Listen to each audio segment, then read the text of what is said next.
Živijo svet! Dobrodošli v mojem vlogu originalen.sem. In kakor sem vam zadnjič obljubila, sem se odločila snemati vlog.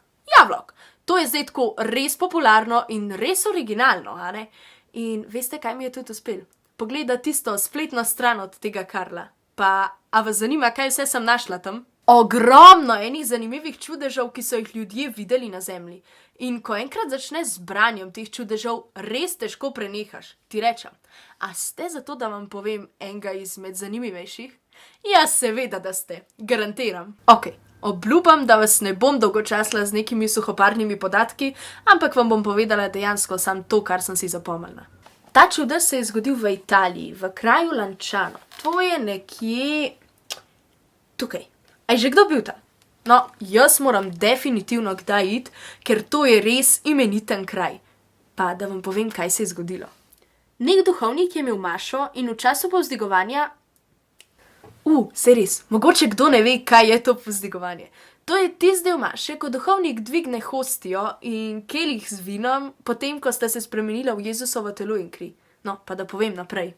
Ta duhovnik se je vmes vprašal, če res drži, da se hostija in vino spremenita. Saj si lahko predstavljate, kako je mogel to izgledati. Pač podvomuje. Tudi jaz priznam, da včasih ni enostavno verovati v to. Ampak, a si morate misliti, kaj se je zgodilo.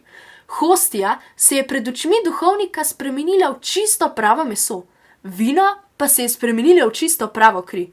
A si morate misliti, koliko je bil duhovnik presenečen. Kar je pa še bolj zanimivo, pač potem so poklicali zdravnike in znanstvenike, da so potrdili, da ni šlo za kakšno prevaro ali pa kaj podobnega, in res so povedali, da je šlo za pravo srčno tkivo.